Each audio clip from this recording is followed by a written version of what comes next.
নকশাল নেতা সরোজ দত্তর এনকাউন্টার দেখেছিলেন আমাদের মহানায়ক উত্তম কুমার। ন্যায় প্রশ্নে বরাবরই বিদ্ধ পুলিশ। Hi everyone, welcome back to my channel Anjana Anjania. বন্ধুরা, তোমাদের সকলকে আমার এই ছোট্ট ইউটিউব চ্যানেলে স্বাগত জানাই। রাজ্যে এনকাউন্টারে দুষ্কৃতীদের মৃত্যু যে এই প্রথম ঘটল তা নয়। বিভিন্ন সময়ে বহু দুষ্কৃতীর পুলিশি হেফাজতে রহস্যজনক মৃত্যুর নজির রাজ্যে রয়েছে। এগুলির মধ্যে বেশ কিছু এনকাউন্টার ছিল বলে ধরে নেওয়া যায়। 60-এর দশকের গোড়ায় নকশাল আমলে পুলিশের সঙ্গে সংঘর্ষে বা পুলিশি হেফাজতে কয়েকজন নকশালপন্থী নেতা ও কর্মীর মৃত্যু নিয়ে রাজনৈতিক মহলে প্রবল আলোড়ন হয়। এর মধ্যে প্রখ্যাত নকশাল নেতা ও বুদ্ধিজীবী সরোজ দত্তর পুলিশি হেফাজতে রহস্যজনক মৃত্যু উল্লেখযোগ্য। তাকে কলকাতা ময়দানে নিয়ে গিয়ে পুলিশ এনকাউন্টার করেছিল বলে অভিযোগ। কথিত মহানায়ক উত্তম কুমার ময়দানে প্রাতঃভ্রমণে বেরিয়ে সরোজ দত্তের এনকাউন্টার দেখে ফেলেন, তবে ঘটনার সত্যতা প্রমাণিত নয়। বাম জামানাতেও বহু কুখ্যাত দুষ্কৃতীর জেল হেফাজতে রহস্যজনক মৃত্যু নিয়ে বিভিন্ন সময় হইচই হয়েছে। ডিসি বিনোদ মেহতা হত্যাকাণ্ডের মূল অভিযুক্ত ইদ্রিস আলীর রহস্যজনক মৃত্যু হয়েছিল লালবাজার পুলিশ লকআপে। তেলেরিপাড়ায় ভিখারি পাসওয়ানের পুলিশ হেফাজতে মৃত্যু নিয়ে দীর্ঘকাল রাজ্য রাজনীতি উত্তাল হয়েছিল।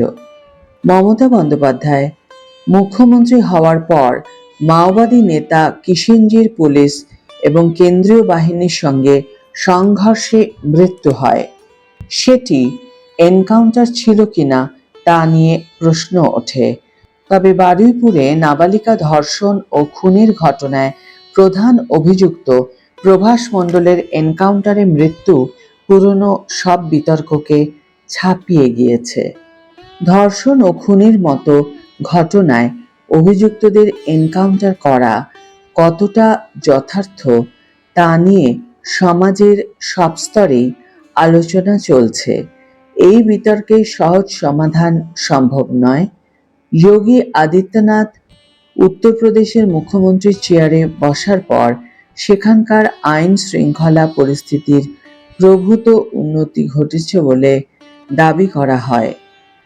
একটি তথ্য বলছে, যোগী আমলে গত 9 বছরে উত্তরপ্রদেশে 17,000 এনকাউন্টার হয়েছে, যাতে 289 জন অপরাধী ও 18 জন পুলিশের মৃত্যু হয়েছে।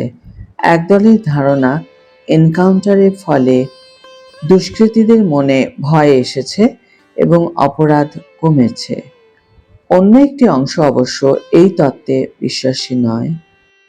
তাদের মতে এনকাউন্টার অপরাধের নির্মমতা আরও বাড়িয়ে দেয়, কারণ কোনো একটা ঘটনা ঘটে গেলে তার তথ্য প্রমাণ সম্পূর্ণ লোপাটের প্রবণতা বেড়ে যায়। তবে এনকাউন্টারের ক্ষেত্রে সবচেয়ে বড় সমালোচনা হলো বিচার প্রক্রিয়া এড়িয়ে সাজা দেওয়ার প্রবণতা তৈরি হলে বহু নির্দোষ তার শিকার হয়। একজন নিরপরাধও যদি এনকাউন্টারের শিকার হয়, তাহলে সেটা সভ্য সমাজ এবং গণতান্ত্রিক ব্যবস্থার পক্ষে খারাপ। পুলিশের হাতে বিচার বহির্ভূত ক্ষমতা সবসময় বিপজ্জনক বলে অনেকেরই মত। আবার এও সত্যি, আমাদের দেশ বিচার বিলম্বিত হয় বলে বহু নিকৃষ্ট অপরাধী পার পেয়ে যায়। নির্মম অপরাধগুলোর প্রকৃত বিচার হয় না। দ্রুত বিচার প্রক্রিয়া সম্পন্ন করে প্রকৃত দোষীকে কিভাবে কঠোর সাজা দেওয়া যাবে সেটা সুনিশ্চিত করাই লক্ষ্য হওয়া উচিত যে কোনো সরকারের।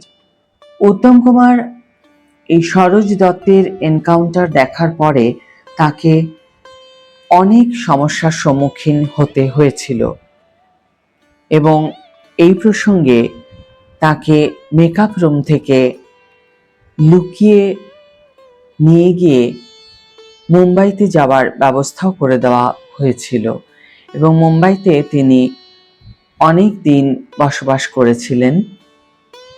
তারপর পরিস্থিতি একটু সামলে যাবার পর আস্তে আস্তে উনি আবার বাংলায় ফিরে আসেন। আজকের ভিডিও এখানে শেষ করছি বন্ধুরা।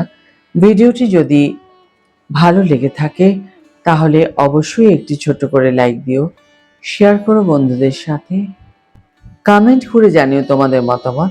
যারা এখনো আমার চ্যানেলটিকে সাবস্ক্রাইব করোনি তারা অবশ্যই চ্যানেলটিকে সাবস্ক্রাইব করে আমার পাশে থেকো, আর যারা অলরেডি সাবস্ক্রাইব করে দিয়েছো তাদের জন্য আমার অনেক ভালোবাসা এবং অনেক ধন্যবাদ। আজ তাহলে বিদায় বন্ধু, দেখা হবে পরের ভিডিওতে। ভালো থেকো, সুস্থ থেকো, সঙ্গে থেকো।